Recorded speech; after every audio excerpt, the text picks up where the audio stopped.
ጤና ይስጥልን ተመልካቾቻችን፣ ከፕራይም ሚዲያ የሰዓቱን ዜናዎች ይዘን ቀርበናል። ከዜናዎቹ ጋር ተስፋዬ አባተ ነኝ። በቅድሚያም አርዕስተ ዜናዎች። የፋሲል ግንብ ተውቦና አምሮ ለዳግም ውልደት መብቃቱን ጠቅላይ ሚኒስትር ዶክተር አብይ አህመድ ተናገሩ።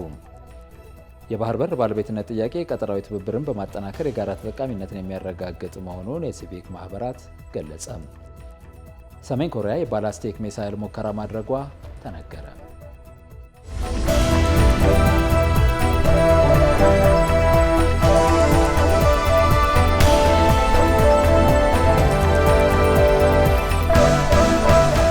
ክቡራን ተመልካቾቻችን በሰዓቱ የዜና ወጃ የሀገር ውስጥ የውጭ የቢዝነስ መከላከያና ስፖርታዊ መረጃዎችን አካተን ወደ እናንተ ቀርበናል። እንድትከታተሉ ከወዲሁ ጋብዛለሁ።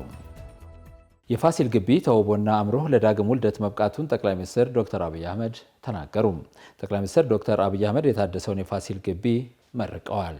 ጠቅላይ ሚኒስትሩ የፋሲል ግንብ የትም የማናገኘው ውድ ሀብት መሆኑን ጠቅሰው በእጃችን ስላለ ግን የሚገባውን ዋጋ አልሰጠነውም ብለዋል። ይህም አባቶቻችን ያስረከቡንን ወርቅ ሀብት ይዘን ሀገር ብናለማ ኢትዮጵያ ዛሬ ተረጅና ለማኝ አትሆንም ነበር ሲሉ ቁጭታቸውን ገልጸዋል። ዋናው ችግራችን እኛ እናንስና ታላላቆቹን ጎትተን መተካከል መፈለጋችን ያሉት ጠቅላይ ሚኒስትሩ ከነዚያ ታላላቅ መሪዎች በኋላ ኢትዮጵያ ውስጥ የተከሰተው አንሰው ትልቁን ጎትተው የሚያሳንሱ በመበራከታቸው እንደሆነ ተናግረዋል። ታላላቆቹን ማድነቅና ማክበር የታላላቆችን ስራ መመርመር ሲጀመር በእነሱ ስራ ላይ ጡብ በመጨመር የተደመረ እድገት ሊያመጣ እንደሚችልም ተናግረዋል። ጎንደር በትላንት ታሪኳ ላይ ውበት መጨመሯን ጠቅሰው ታዳጊዎች የነገ ብሩህ ተስፋቸው እዚህ ውስጥ ስለሚገኝ ራሳቸውን ማዘጋጀት እንዳለባቸው ጠቅላይ ሚኒስትሩ ጥሪ አቅርበዋል። የሀገር ግንባታ ስራችን በብሔራዊ ጥቅሞቻችን በሀገራዊ ማንነቶቻችንና በብሔራዊ እሴቶቻችን ላይ የተመሰረቱ ስለመሆናቸው የፖለቲካ ሳይንስና ዓለም አቀፍ ግንኙነት ምሁሩ ግደይ ደገፉ ተናገሩ። ብሔራዊ ጥቅም ፖለቲካዊ ባህሪን በመቅረጽና ፖሊሲን ለመደገፍ ለመሞገት አሊያም ለመቃወም የሚጠቅም ስለመሆኑም ከባልደረባችን አለምሰገድ አበበ ጋር ባደረጉት ቆይታ ምሁሩ አንስተዋል። የሀገር ግንባታ ስራችን በሀገራዊ ወይም በብሔራዊ ጥቅሞቻችንና በሀገራዊ ማንነቶቻችን እንዲሁም በብሔራዊ እሴቶቻችን ላይ የተመሰረተም ነው። ሀገራዊ ጥቅሞቻችን ስንል የአንድ ሀገር መሰረታዊ ዓላማዎች፣ ፍላጎቶችና ህልሞችን የሚመለከት ከንዑስ ፍላጎቶች፣ ዓላማዎችና ጥቅሞች በላይ የሆነ ትልቅ የጋራ አጀንዳ በአይነቱ ቋሚና ተለዋዋጭ ሊሆን የሚችልና ከሀገር ሀገር የሚለያይ ጉዳይ ስለመሆኑም ይነገራል። በፕራይም ሚዲያ ስቱዲዮ የተገኙት መምህር በፖለቲካል ሳይንስና በዓለም አቀፍ ግንኙነት የሙያ ዘርፍ ሰፊ የስራ ልምድ ያካበቱት ግደይ ደገፉም ሀገራዊ ጥቅም ምንነትን በተመለከተ ሀሳባቸውንም አጋርተውናል። ሰርቫይቫል ኦፍ ዘ ስቴት ማለት ነው እንግዲህ ሰርቫይቫል አንድ፣ ሁለተኛ ደግሞ ማንኛውም ከውጭ የሚመጡ ተጽዕኖዎች ካሉ መቋቋም የሚችል ሌላው ደግሞ ከዚህ መቋቋም ፖለቲካዊ ይዘት አልፎ ደግሞ ሌሎች ሁኔታዎችን ማራመድ ምንድነው አምቢሽን ይባላል። ምንድነው አላማው? ምንድነው ፍላጎቱ? ህዝብን በልማት ማሰማራት፣ የተሻሻለ የተረጋጋ ማህበራዊ ግንኙነቱ ጠንካራ የሆነ አላማ ያለው ነው። እንግዲህ ናሽናል ኢንተረስት የሚዘኝ ብሔራዊ ጥቅም ወይም በፈረንጆቹ ናሽናል ኢንትረስት ፖለቲካዊ ባህሪን በመቅረጽና ፖሊሲን ለመደገፍ ለመሞገት አሊያም ለመቃወም የሚጠቅም እጅግ ወሳኝ ጉዳይ ስለመሆኑም ይነሳል። ታዲያ ብሔራዊ ጥቅም ምን ምን ጉዳዮችን ያካተተ ሲሆን በአንደኛ ደረጃ ፕራይሜሪ ኢንትረስት የሚባለው ከደህንነት ጋር ምንድነው ደህንነት? ቴሪቶሪያል ኢንቴግሪቲ የግዛት አንድነት ማለት ነው። የግዛት አንድነት፣ የህዝቦችን ሰላም ፒስ ኤንድ ሴኩሪቲ።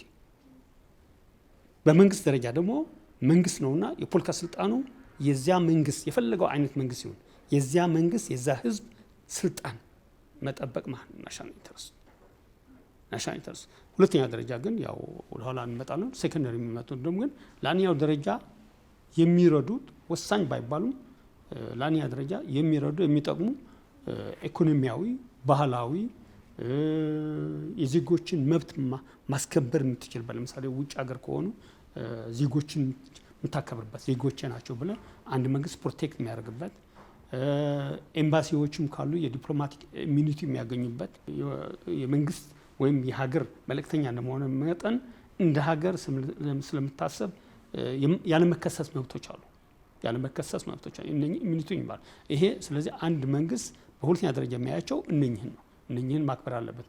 በታሪካችን ሀገራዊ ጥቅሞች ትኩረት ካደረጉባቸው ጉዳዮች መካከል የሀገር ሉዓላዊነትን ማስጠበቅ፣ ሀገራዊና ቀጠናዊ ሰላምና ደህንነትን ማረጋገጥ፣ የሀገሪቱን የግዛት አንድነት ማስጠበቅ፣ ሀገራዊ ቅርሶችንና እሴቶችን መጠበቅና የአፍሪካ ነጻነትና ፓን አፍሪካዊነት ዋና ዋናዎቹም ናቸው። ከመንግስታት መለዋወጥስ ጋር በተገናኘ ሀገራዊ ጥቅሞች ይለዋወጡ ሲሆን የፖለቲካል ሳይንስና ዓለም አቀፍ ግንኙነት ምሁሩ ግዳይ ደገፉ ምላሽ አላቸው። ለምሳሌ የመጀመሪያ ፕራይሜሪ ኢንተረስት ናሽናል ኢንተረስት የሚባሉት እነኚህ የፈለገው መንግስት ቢለዋወጥ አይቀየሩም። ለምሳሌ የግዛት አንድነት ቴሪቶሪያል ኢንቴግሪቲ ፊዚካል ነው። ይሄ ቴሪቶሪያል አንድነት መጠበቅ አለበት። ማንኛውም ዜጋ የሀገሩን ዋነኛ ብሔራዊ ጥቅሞችን በመለየት ብሔራዊ ጥቅሙን ማስጠበቅ፣ ለብሔራዊ ጥቅሙም ዘብ መቆም ይኖርበታል። የባህር በር ባለቤትነት ጥያቄ ቀጠናዊ ትብብርን በማጠናከር የጋራ ተጠቃሚነትን የሚያረጋግጥ መሆኑን የሲቪክ ማህበራት ገለጸም። የኢትዮጵያ ሰራተኛ ማህበራት ኮንፌዴሬሽን ፕሬዝዳንት አቶ ካሳሁን ፎሎ ኢትዮጵያ የባህር በር ባለቤትነት ጥያቄ ከራሱ አልፎ የቀጠናውን ሀገራት ተጠቃሚነት ያረጋግጣል ብለዋል።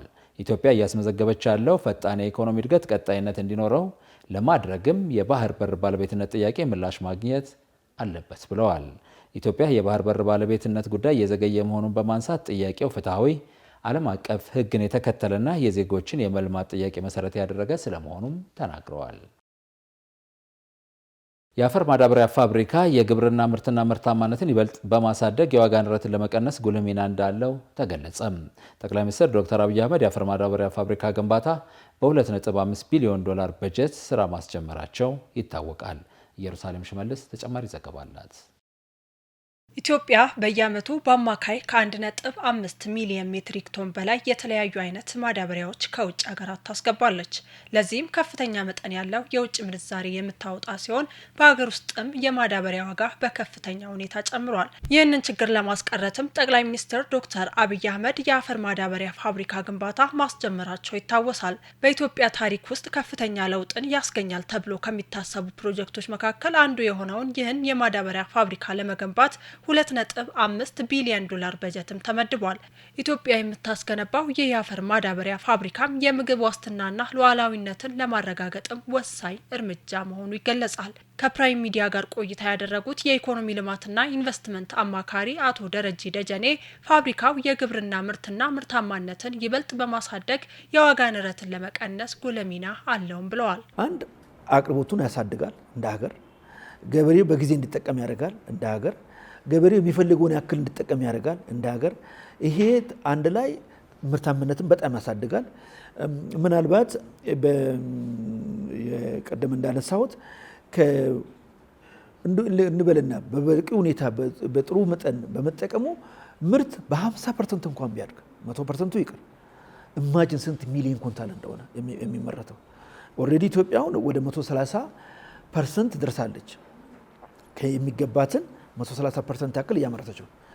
ሁለተኛ ፋብሪካ የምግብ የእርሻ ምርትን ተጠቅሞ ፕሮሰስ የሚያደርጉት ፋብሪካዎች እንደ ልባቸው ፕሮሰስ እንዲያገኙና ፕሮሰስ እንዲያደርጉ ያደርጋል።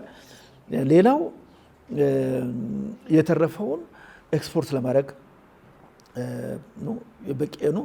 በሙሉ ልብ ኤክስፖርት እናደርጋለን። ባለፉት 7 ዓመታት ትምህርትና ምርታማነትን ለማሳደግ በማዳበሪያ አቅርቦት በስፋት መሰራቱን የገለጹት አቶ ደረጀ የፋብሪካው ግንባታ የምግብ ዋስትናና ሉዓላዊነትን ለማረጋገጥ የሚደረግ እርምጃ መሆኑንም አክለዋል። ዋናው ምግብ ዋስትና ግን የምናው እንደ አገር ነው። እንደ አገር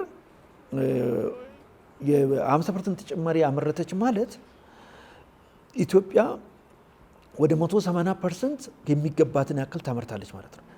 80% ትርፍ አላት ማለት ነው። ራሷን የምትጠቀመውን በላይ በየመቶ ያን ያክል ትርፍ አለ ማለት በየመቶ ቢያንስ ከዛ ከምትርፈው ግማሹን እንኳን ስቶክ ብታደርግ የተለያዩ ቦታ ላይ መጋዘን ሰርቶ ስቶክ ብታደርግ እና ግማሹን ለተለያየ አገር ብትሸጥ በአጭር ጊዜ ውስጥ በመዳበሪያ ብቃት በማግኘትና ትርፍ ብናመርት የተረፈውን ውስጥ ከፊሉን ስቶክ ብናደርግ በአጭር ጊዜ ውስጥ ከ5 ዓመት ሊበቃን የሚችል የምርት ክምችት ይኖረናል ማለት ነው። በተጨማሪም የፋብሪካው ግንባታ ከኢትዮጵያ አልፎ ከቀጠና ሀገራት ጋር ኢኮኖሚያዊ ትስስርን ያጠናክራልም ነው ያሉት።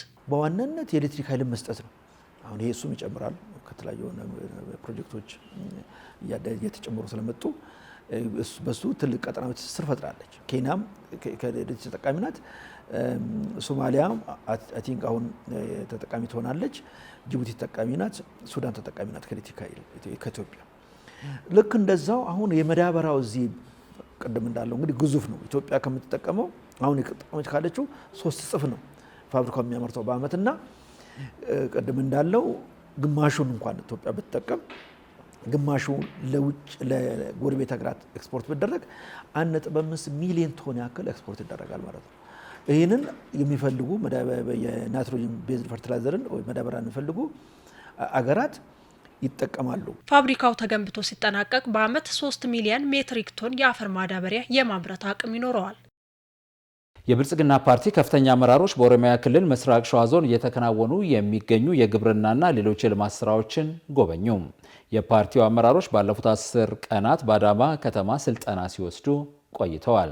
ሰልጣኞቹ በዛሬው ዕለት በኦሮሚያ ክልል ምስራቅ ሸዋ ዞን ቦራ ወረዳ በኩታ ገጠም እየለማ ያለን የፓፓያና የሙዝ ማሳ ተመልክተዋል።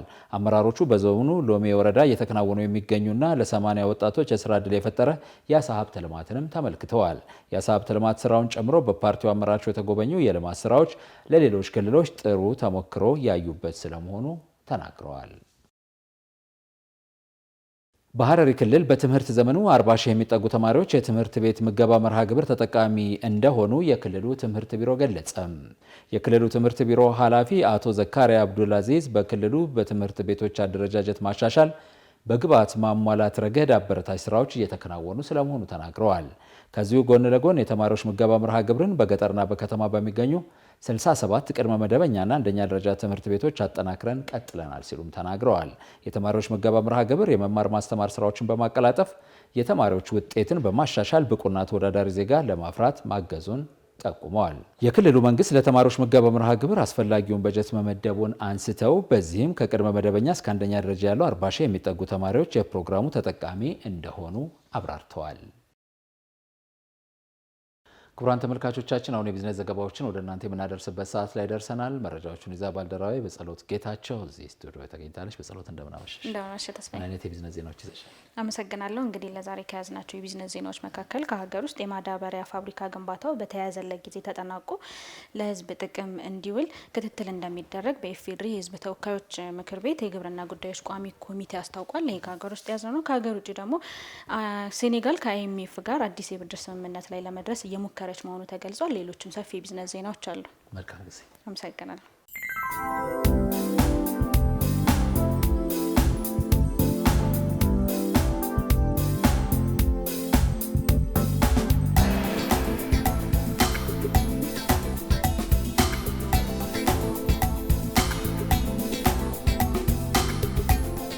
የማዳበሪያ ፋብሪካ ግንባታው በተያያዘለት ጊዜ ተጠናቆ ለሕዝብ ጥቅም እንዲውል ክትትል እንደሚያደርግ በኢፌዴሪ የሕዝብ ተወካዮች ምክር ቤት የግብርና ጉዳዮች ቋሚ ኮሚቴ አስታወቀ። የቋሚ ኮሚቴው ሰብሳቢ ሰለሞን ላሌ በተለይ እንደገለጹት የተጀመረው የማዳበሪያ ፋብሪካ ግንባታ ተጠናቆ ለሕዝብ ጥቅም እንዲውል በከፍተኛ ጥንቃቄ ክትትል ይደረጋል ብለዋል። ሜጋ ፕሮጀክቱ በታቀደው ጊዜ ተጠናቆ ወደ ምርት እንዲገባም ከሚመለከታቸው አካላት ጋር በመሆን የግንባታ ሂደቱን አፈጻጸሙን በቅንጅት ክትትል እንደሚያደርጉም አመላክተዋል። በኢትዮጵያ ምርትና ምርታማነትን ለማሳደግ የአፈር ማዳበሪያ በሀገር ውስጥ ለማምረት ፋብሪካ መገንባቱ ለግብርናው እድገት ትልቅ ተስፋ የፈነጠቀ ነው ሲሉም ገልጸዋል። የአፈር ማዳበሪያ በሀገር ውስጥ ባለመመረቱ ለማዳበሪያ ግዢ ከፍተኛ የውጭ ምንዛሬ እንደሚወጣም ገልጸዋል። የተፈጥሮ ጋዝ ሀብት በሀገር ውስጥ መውጣቱ የአፈር ማዳበሪያን ለማምረት በግብዓትነት ይውላል ያሉት ሰብሳቢው ለኢትዮጵያ ምርትና ምርታማነትን ለማሳደግ እድል ስለሚፈጥር ከፍተኛ ጠቀሜታ እንዳለውም ተናግረዋል። የክልሎችን መልክዓ ምድራዊና ተፈጥሯዊ ሁኔታ ታሳቢ በማድረግ የሆርቲካልቸር ፓርኮች እንደሚገነቡ ተገለጸ። በግብርና ሚኒስቴር የሆርቲካልቸር ልማት መሪ ስራ አስፈጻሚ አብደላ ነጋሽ እንደገለጹት የሆርቲካልቸር ዘርፉን በሚፈለገው ልክ ለማልማት እየተሰራ ነው ብለዋል። በዚህም አርሶ አደሩን ተጠቃሚ የሚያደርግና ዘርፉን በተሻለ መልኩ የሚለውጥ ሀገራዊ ስትራቴጂ ስራ ላይ መዋሉንም አስታውቀዋል። ስትራቴጂው በሆርቲካልቸር ዘርፍ የተሰማሩ አርሶ አደሮችን ተጠቃሚ ለማድረግ ከፍተኛ አስተዋጽኦ እንዳለውም ተናግረዋል። ስትራቴጂው የሆርቲካልቸር ፓርኮችን መመስረት ታሳቢ ማድረጉን ጠቅሰው ይህም በተለይ አነስተኛ አርሶ አደሮችን ተጠቃሚ የሚያደርግ መሆኑንም ተናግረዋል። ስትራቴጂው በዘርፉ ያለውን ማነቆ በመፍታት በመስኩ የሚፈሰውን መዋለ ንዋይ ለማሳደግ እንደሚያስችልም ተናግረዋል። በሀገር ደረጃ በተያያዘው ግብ የክልሎችን ነባራዊ ሁኔታ ታሳቢ በማድረግ 10 ቦታዎች ላይ የሆርቲካልቸር ፓርኮች እንደሚገነቡም ነው የተናገሩት። በአርባ ምንጭ ከተማ የተከናወነው የኮሪደር ልማት የቱሪዝምና የኢንቨስትመንት መዳረሻ እንድትሆን እያደረጋት መምጣቱ ተገለጸ። የአርባ ምንጭ ከተማ አስተዳደር ማዘጋጃ ቤት ምክትልና የኮንስትራክሽን ዘርፍ ኃላፊ አቶ አሰፋ ሞገስ እንዳሉት በሁለት ምዕራፍ ተከፋፍሎ እየተከናወነ ያለው የኮሪደር ልማት ከተማዋ ያላትን ገጽታ ይበልጥ ከማጉላት ባለፈ በቱሪዝምና በኢንቨስትመንት ተመራጭ እንድትሆን እያደረጋት መምጣቱን ገልጸዋል። አርባ ምንጭ ከተማም በሚቀጥሉት 8 ዓመታት ሞዴል ከተማ ለማድረግ በተያዘው ግብ መሰረትም ትልልቅ የልማት ስራዎች ከኮሪደር ልማቱ ጋር ተሳስረው እየተከናወኑ መሆኑን አመላክተዋል። ለአብነትም የአርባ ምንጭ ስታዲየም፣ የኮሪደርና የወንዝ ዳር ልማቶች እንዲሁም ኢኮኖሚያዊ ልማቶችን የሚያሳልጡ ፕሮጀክቶች በስፋት እየተከናወኑ መሆኑን አቶ አሰፋ ጠቅሰዋል። እየተከታተላችሁ ያላችሁት የሰዓቱን የቢዝነስ ዜናዎቻችንን ነው። አሁን ደግሞ ከውጭ ወዳገኘናቸው የቢዝነስ ዜናዎች እናልፋለን። አብራችሁን ቆዩ። ሴኔጋል ከአይኤምኤፍ ጋር ያላት አዲስ የብድር ስምምነት ላይ ለመድረስ እየሞከረች መሆኑ ተገለጸ። ከዓለም አቀፍ የገንዘብ ድርጅት አይኤምኤፍ የተውጣጡ አንድ ባለስልጣን ቡድኑ ከሴኔጋል ጋር አዲስ የብድር ስምምነት እስካሁን እንዳልተደረገ ገልጸው ነገር ግን በቅርቡ ለማጠናቀቅ ተስፋ እንዳላቸው ተናግረዋል። በሴኔጋል የሚሰራው የአይኤምኤፍ ቡድን ኃላፊ ኤድዋርድ ገማኤል እንዳሉት ውይይቱ በሚቀጥሉት ጥቂት ሳምንታት ውስጥ እንደሚቀጥል ተናግረዋል። አሁንም የበለጠ መነጋገር አለብን፣ ነገር ግን በቅርቡ ስምምነት ላይ ለመድረስ ተስፋ እናደርጋለን ሲሉም ገማኤል ተናግረዋል። የሴኔጋል አዲሱ መንግስት የቀድሞ መንግስት ከ11 ቢሊዮን ዶላር በላይ ዕዳ እንደደበቀ ከገለጸ በኋላ ዕዳውን ለመቆጣጠር እየሞከረ መሆኑንም ተናግሯል። ፈንዱ ባለፈው ዓመት የሴኔጋልን 1.8 ቢሊዮን ዶላር የብድር ፕሮግራም ማገዱ ይታወሳል። ዘገባው የሲኤንቢሲ አፍሪካ ነው። የቴስላ ባለ አክሲዮኖች ለኤለን መስክ ወደ 1 ትሪሊዮን ዶላር የሚያወጣ አዲስ ክፍያ ስምምነት አጸደቁ። 75 በመቶ የሚሆኑት ባለ አክሲዮኖችም በቴክሳስ በሚካሄደው የቴስላ ዓመታዊ ስብሰባ ላይ ድምጽ ሰጥተዋል። መስክ በሚቀጥሉት 10 ዓመታት ውስጥ የቴስላን ዋጋ በከፍተኛ ሁኔታ ካሳደገ ብቻ ሙሉውን ገንዘብ ያገኛል ተብሏል። በዚህም የኩባንያውን የገበያ ዋጋ ከ1.4 ትሪሊዮን ዶላር ወደ 8.5 ትሪሊዮን ዶላር ማሳደግና እንደ 1 ሚሊዮን የራስ መንዳትና ሮቦቲክ ማስጀመር ያሉ ግቦችም ማሳካት አለበት። የኖርዌይ የሀብት ፈንድና የካሊፎርኒያ የህዝብ የጡረታ ፈንድን ጨምሮ አንዳንድ ትልልቅ ባለሀብቶች ሁኔታውን ተቃውመውታል። ከድምጹ በኋላ መስክ ለቴስላ የወደፊት ጊዜ አዲስ መጽሐፍ ብሎ በመጥራት ኩባንያው በኦፕቲመስ ሰው ሰራሽ ሮቦትና በራስ መንዳት መኪኖች ላይ እንደሚያተኩር ተናግሯል። ባለፉት 6 ወራት ውስጥ የቴስላ አክሲዮኖች ከ60 በመቶ በላይ ጨምረዋል ሲል ቢቢሲ ዘግቧል። ለሰዓቱ ያዝናቸው የቢዝነስ ዜናዎች ይህን ይመስሉ ነበር። ቀሪ ፕራይም ዜናዎች ይቀጥላሉ። መልካም ቆይታ።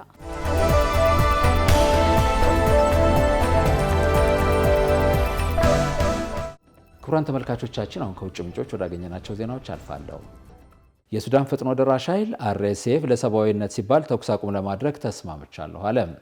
ፈጥኖ ደራሽ ኃይሉ አሜሪካ ያቀረበችውን እቅድ ተቀብሎ ነው ለሰብአዊ ድጋፍና ለሌሎች ምክንያቶች ተኩስ አቁም ለማድረግ የወሰነው። ጀነራል መሐመድ ሐምዳን ደጋሎ ኤልፋሽርን በምዕራብ ዳርፉር ግዛት መቆጣጠራቸው ይታወቃል። ከሱዳን ወታደራዊ ጦር በኩል የተኩስ አቁም በተመለከተ የተባለ ነገር የለም። በሌላ በኩል ዳጋሎ የዋሽንግተንን ጥሪ ማክበራቸው ዲፕሎማሲያዊ ድል ጭምር ይሆንላቸዋል ተብሏል። ጦርነቱ በሚካሄድባቸው ስፍራዎች ሁሉ ከባድ ሰብአዊ ቀውስ እየተፈጠረ ነው በሚል ዓለም አቀፍ ግፊቶች የሱዳን ተፋላሚዎች ላይ እየበረከቱ መሆኑ ይታወቃል። ዘገባው የቢቢሲ ነው።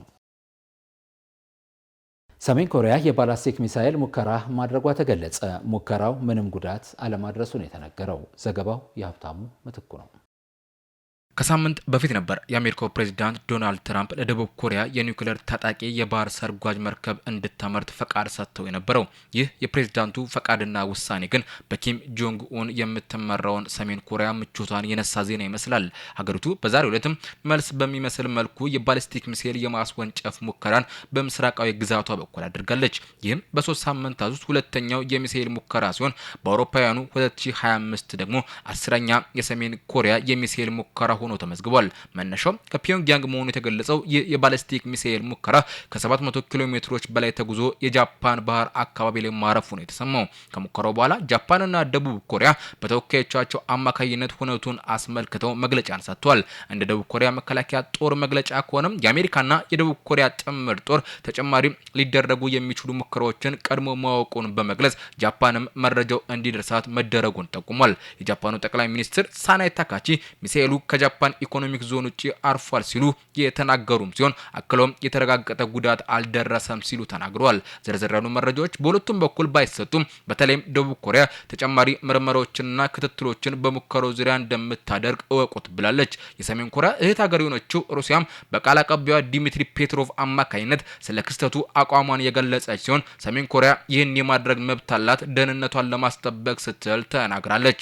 ምናልባትም የሰሜን ኮሪያ ማስፈራሪያና ዛቻ የሚመስለው የሚሳኤል ሙከራው አሜሪካ በትናንትና ዕለት በሀገሪቱ የባንክ ኃላፊዎች ላይ ለሀገሪቱ የኒኩሌር ፕሮግራም በህገወጥ መንገድ ገንዘብ አቀሳቅሰዋል በሚል ለከሰሰችበት ግብረ መልስም ሊሆን ይችላል ተብሏል። ሰሜን ኮሪያ ከሁለት ሳምንታት በፊትም የአሜሪካው ፕሬዝዳንት ዶናልድ ትራምፕ ደቡብ ኮሪያን በጎበኙበት ወቅት የሃይፐርሶኒክን ጨምሮ የአጭር ርቀት ተወንጫፊ ባሊስቲክ ሚሳኤሎችን መተኮሳ የሚታወስ ነው።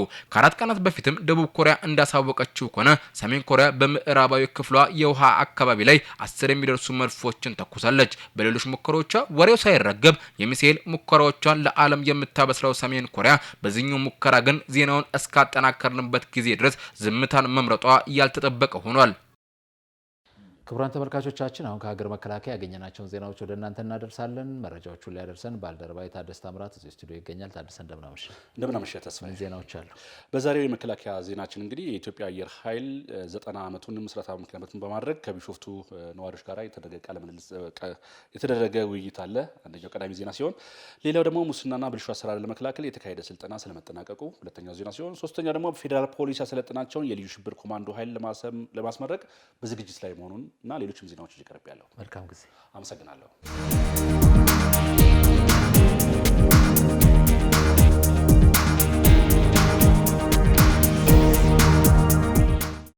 የኢትዮጵያን ታላቅነት የሚመጥን ታላቅ አየር ኃይል እየተገነባ መሆኑን ሌተናል ጄኔራል ይልማ መርዳሳ አስታወቁም።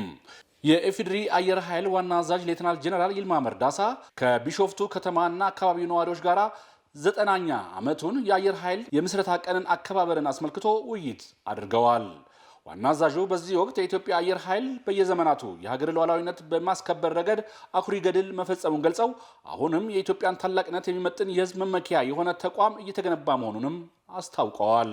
ዘንድሮ የኢትዮጵያ አየር ኃይል የነጻነትና የአንድነት ምልክት በሚል መሪ ቃል 90ኛው ዓመት የምስረታ በዓልን በተለያዩ ዝግጅቶች እንደሚያከብር ያስታወቁት ሌተናል ጄኔራል ይልማ መርዳሳ የቢሾፍቱ ከተማና አካባቢው ማህበረሰብም ይህን ታሪካዊ በዓል በጋራ ለማክበር በአንድነት መስራት ይጠበቅብናል ብለዋል። የምስረታ ቀኑ ለሀገርና ለተቋም ብሎም ለቢሾፍቱ ከተማ እድገትና የገጽታ ግንባታ የጎላ ሚና ያለው በመሆኑ የከተማዋን በማጽዳት በማስዋብና በማልማት እንዲሁም ፍጹም ሰላማዊ እንድትሆን በማድረግ የነዋሪዎቹ ኃላፊነት መሆኑንም አስረድተዋል።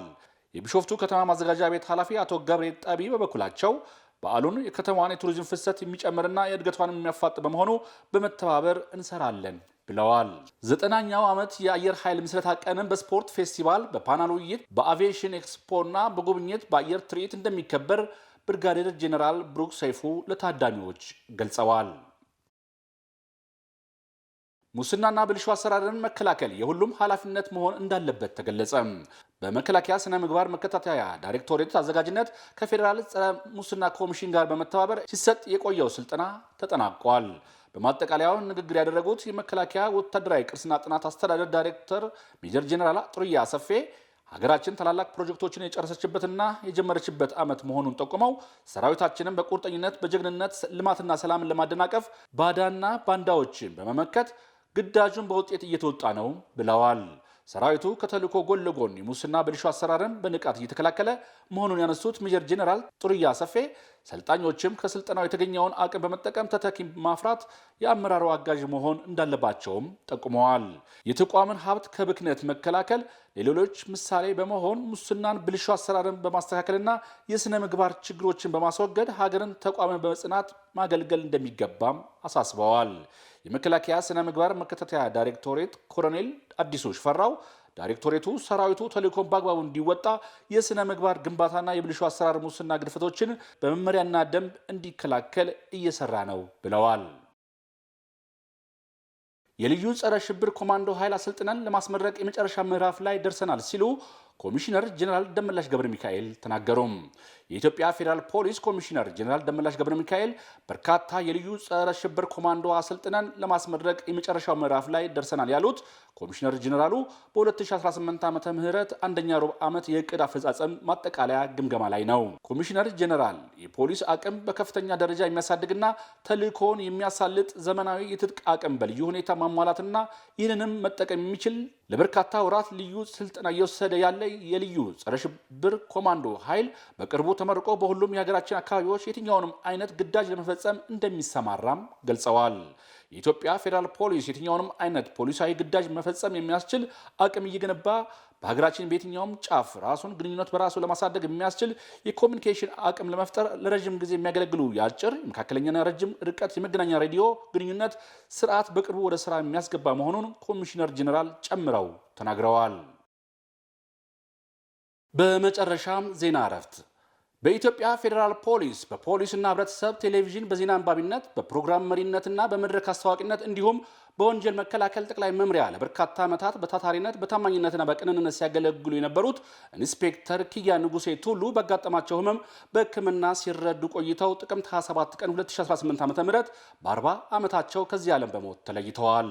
በመሆኑም የቀብር ስነ ስርዓታቸው ቤተሰቦቻቸው፣ የሥራ ባልደረቦችና ወዳጅ ዘመዶቻቸው በተገኙበት ጥቅምት 28 ቀን 2018 ዓ.ም ከቀኑ 6 ሰዓት ውንጌት ትምህርት ቤት አካባቢ በሚገኝ ቅዱስ ጴጥሮስ ወጳውሎስ ቤተክርስቲያንም ተፈጽሟል። ፕራይም ሚዲያ በኢንስፔክተር ኪያ ንጉሴ ቱሉ ህልፈት የተሰማውን ጥልቅ ሐዘን እየገለጽን ለቤተሰቦቻቸውና ለወዳጅ ዘመዶቻቸው እንዲሁም ለሥራ ባልደረቦቻቸው መጽናናትን እንመኛለን። ተመልካቾቻችን ከመከላከያ ምንጮቻችን ያገኘናቸውን ዜና መከላከያ ይህን ይመስላል። ሰላም።